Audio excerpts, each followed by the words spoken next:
తాకట్లో ఉన్న బంగారాన్ని విడిపించలేక వడ్డీల మీద వడ్డీలు కడుతూ ఇబ్బంది పడుతున్నారా? అయితే ఇప్పుడే సంప్రదించండి శివ గోల్డ్ కంపెనీ. మీ నమ్మకానికి మా హామీ Shiva gold company.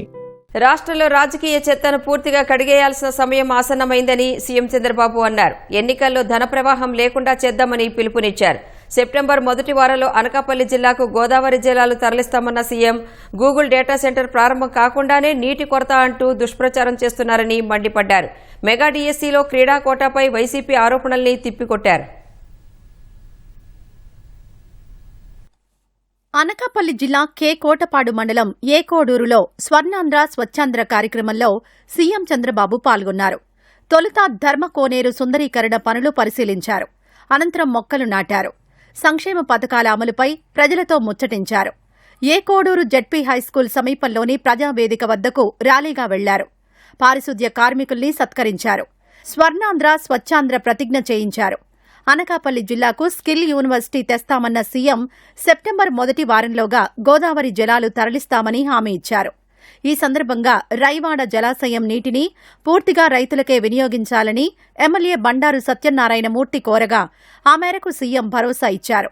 Google data centre ప్రాజెక్టుపై కొందరు కావాలనే అసత్య ప్రచారాలు చేస్తున్నారని తప్పుబట్టారు. ఈ రోజు అనకాపల్లి అంటే బెల్లం ఒకటే కాదు, Arcelor Mittal steel plant, data సెంటర్లు రాబోయే 20 ఏళ్లలో దేశంలో నెంబర్ 1 జిల్లా అనకాపల్లి జిల్లా. ఫస్ట్ వీక్ ఆఫ్ సెప్టెంబర్ మళ్లీ వస్తా, అనకాపల్లికి నీళ్లు తీసుకొచ్చి మీకు చూపిస్తానని మరొకసారి మీ అందరికీ హామీ ఇస్తున్నాను. పనులన్నీ పూర్తి చేసి విశాఖపట్నానికి తీసుకొస్తాం, నీళ్లు తీసుకెళ్తాం. నాకెప్పుడు సవాళ్లే. గూగుల్ డేటా సెంటర్ మీరు చూస్తే ఒక సుందరమైన నగరం విశాఖపట్నానికి వచ్చారు. అది వస్తే బెంగళూరు కలవరపడింది.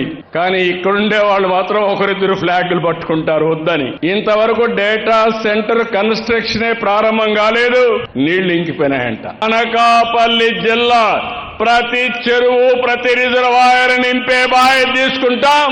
అన్ని ఇండస్ట్రీస్ కి కేంద్రంగా, నాలెడ్జ్ ఎకానమీకి కేంద్రంగా అనకాపల్లి తయారవుతుంది.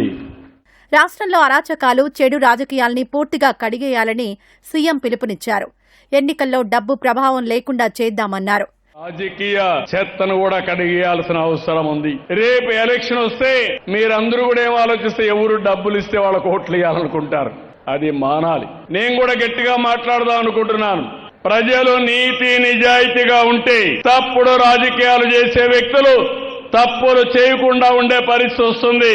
అందుకే ఎన్నికల్లో డబ్బుల ప్రభావం లేకుండా చేయవలసిన బాధ్యత మీ అందరి పైన ఉంది.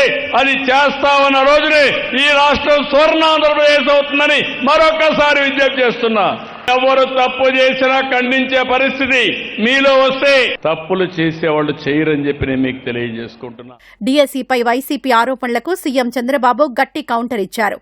గ్రూప్ 1 అక్రమాలు కప్పిపుచ్చే ప్రయత్నం చేస్తున్నారని దుయ్యబట్టారు. మొన్నే డిఎస్సీ పెట్టాం. 1 సంవత్సరం తర్వాత వచ్చి ఆరోపణలు చేసే పరిస్థితికి వచ్చారు. ఎవరికో ర్యాంక్ వచ్చింది, ఆయన సర్టిఫికెట్స్ తీసుకురాలేదు. ఆయన వెరిఫికేషన్ రాకపోతే ఆయన తప్పది. 2% ఉంటే దాన్ని 3% చేసి అన్ని ఉద్యోగాల్లో చదువుకు సమానంగా స్పోర్ట్స్ కూడా ప్రాధాన్యత ఇస్తున్నా. అది Telugu Desam NDA policy. Government of India పెట్టిన గైడ్ లైన్స్ ప్రకారమే ఇచ్చాం తప్ప ఎక్కడా డీవియేషన్ లేదు. వీళ్ళ పిఏ 100 కోట్లు సంపాదించాడు ఆయన ఆఫీసులో ఉండి, దానికి సమాధానం చెప్పడు.